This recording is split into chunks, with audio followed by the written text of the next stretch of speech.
Koinant, good evening, fellow South Africans and citizens of the world. Okay, just an update on the flooding situation in Kwazulu Natal. Absolutely catastrophic. I mean, there's nothing more you can say about it than that. And it's amazing how the EFF, in the face of Julius Malema, where's my red hat? Yeah, everything for free party. Everything for free. Okay. Julius Malema gets in on the act on the floods. He went to Durban on Tuesday. And this is a direct quote with what Malema said. Apartheid caused the Kwazulu Natal floods. Black child, vote wisely this coming election. You see how the white population are to blame for everything in South Africa, even flooding? You know, their logic is just completely gone AWOL. You know, it's missing, absolutely missing. Just by way of a follow-up on logic, there was a protest in Durban, in Umlazi. A small group of aggrieved protesters blockaded a road in Umlazi as they complained they were not receiving assistance following the deadly storms this week. Now, what I'm going to do here is I'm going to attach a few videos which include this protest, and there'll be a couple of images as well. Now, this is where the logic goes missing. The protests blocked off Mugabe Road in Umlazi's L section. The road connects the north of Umlazi with the west of Umlazi, where sections such as AA, BB and CC are located.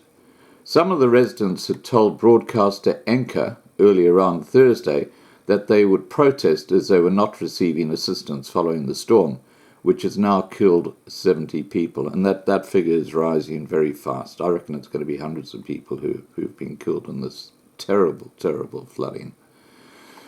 The protesters said the councillor was not assisting them in their plight. Several houses were damaged severely in the area. Some of the houses in the area are built next to a flowing river. One of the protesters shouted at police who tried to clear the ties, tree, logs and rubbish that they had strewn on the road. Even if you remove it, we will not stop. Where is a councillor to help us? We have been waiting and we're still waiting, he said. A schoolgirl also shouted at the police and a motorist who were agitated by the protesters. And that's one thing you never do, is you never react. You just sit there calmly in your car. You don't open your window and scream at them and stuff like that. That just draws their attention to you like flies, and God knows what they'll do. Anyway, this protester went on to say, "We don't have uniforms to go to school. What do you expect us to do?" She said to the motorist who cleared a garbage bag from the road. The police officers who tried to clear the area drove off as the protesters threatened to stone motorists. Another South African police service vehicle was seen turning away when they realized the road had been blocked by protesters. A marked eThekwini municipality vehicle, which appeared to be from the electricity department, also made a U-turn when it came across the protest. Now, this is where the logic is missing. You know, here they're complaining about not having services, and then they're blocking the road so that the services they want can't come through and fix things. You know, there's a screw missing here somewhere. I'm sorry, that's the way it is. All right, here come the videos, the updated videos of what's going on in Durban and surrounds. And I've got to thank Nikki and Roberto for sending me videos and information. All right, guys, take care. Please remember to subscribe to be kept informed, and have a great evening. Bye for now. So it's a bit unsafe to go to the site of the protest because, as I've reported, even the police are running away. But as you can see in the clouds there, they've started to burn tires, and several cars are turning away. At least 3 police cars and cars from the eThekwini municipality have turned away. As I was sitting here reporting, writing on the story, which I've just filed for IOL. So, yeah, it looks like it's going to be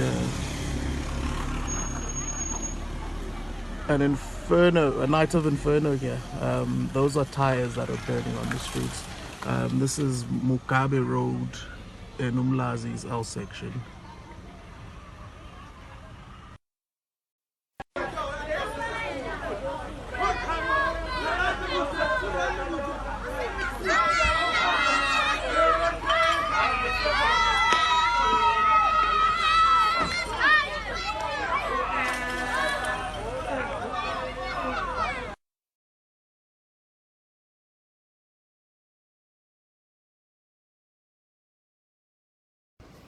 Julle moet regtig bid vir hierdie mense. Kyk hoe val die grond.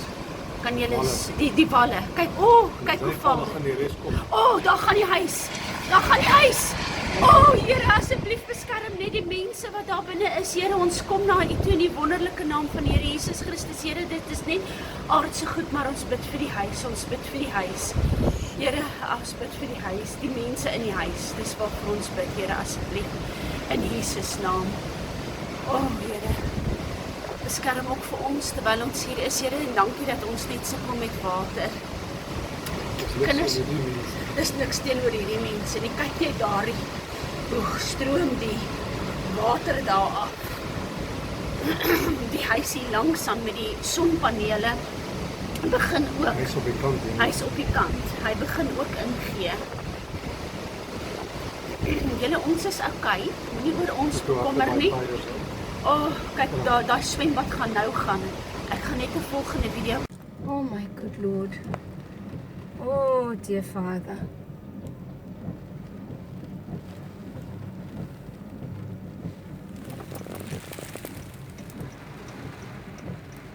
Oh.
All the fences broke.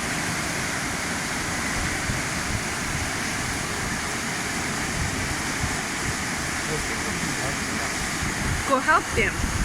But how are you going to help them? I won't be able to even go there. I think we should just try and help you start.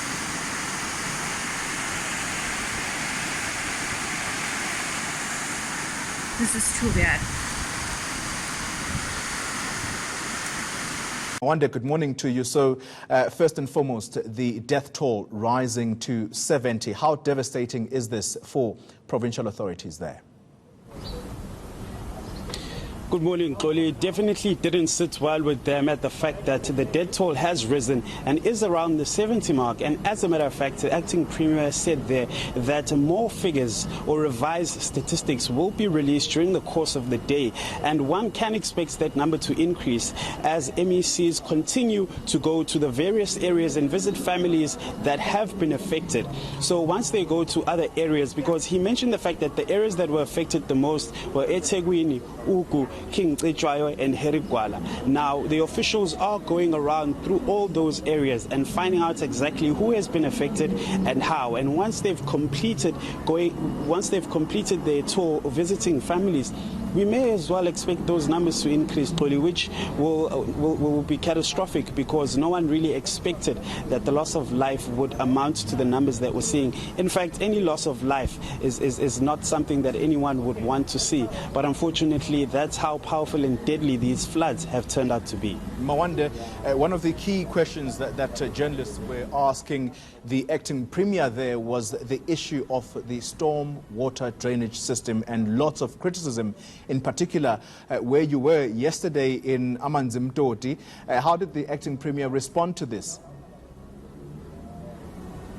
Well, the first thing which for me, Xoli, was taking accountability, is saying that yes, we acknowledge that there are issues, and he spoke about the fact that what this means now is that we need to wake up and make sure that municipalities fix their stormwater drainage systems to ensure that such a catastrophe does not happen again. I mean, he can't obviously look at making sure that floods do not occur and heavy rains do not occur, but with issues around stormwater drainage systems, it just further compounds the issue. But if those things did not exist in terms of the problems, then, you know, the management of these things would be much simpler and much easier. So the first thing there was that we acknowledge and we need to make sure that we improve. However, it did say that the blame cannot be solely put on municipalities, because you cannot avert a flood. It's a force of nature, it's an unforeseen circumstance, and it is seen as an act of God. So therefore, we cannot attribute the blame to government. But yes, the issues around drainage systems did play a part. As we heard in Manzimtoti, as you've rightfully said, the residents in that area complained about the stormwater drainage system, which I also witnessed myself at the fact that it was clogged. When a camera was put into the ground, the camera did see that there's a clog somewhere along the line. And when I left, they were still working on fixing the issue, and I think it has been fixed. But many may say it's a little bit too late now. All right, Mawande, just very briefly, of course, there is the worrying factor now of disease breaking out, things like cholera, which we saw in Mozambique after those floods there. How are provincial authorities responding or saying that they're going to make sure that this doesn't happen here in South Africa? Well, what the acting premier said is that mop-up operations should be finalized and completed by the end of this week. Now, before the weekend, Xoli, I think we are left with about 1 day if we exclude the weekend. However, he said that they are working hard to ensure that mop-up operations are completed as soon as possible, because outbreaks such as the ones that you've mentioned of cholera and the likes are something that could evidently come to play here. And we know that the most impoverished are also found in some of the areas affected, and they would be the most affected by such outbreaks. But the provincial government is working hard to ensure that we don't have any further calamities. So we would hope that mop-up operations do get completed quite quickly. But on the bright side is the fact that the sun has come out. So we would say that maybe the rains have stopped for now, and also that the water will dry out in other areas. When I went to the Amanzimtoti, there was no sign or any trace of water, and the soil along with the sand was starting to dry out. So hopefully that is what we'll see in other areas as well. But some areas are still waterlogged, and hopefully that will be sorted by the end of this week. Mawande Keswan live for us at the Durban Country Club.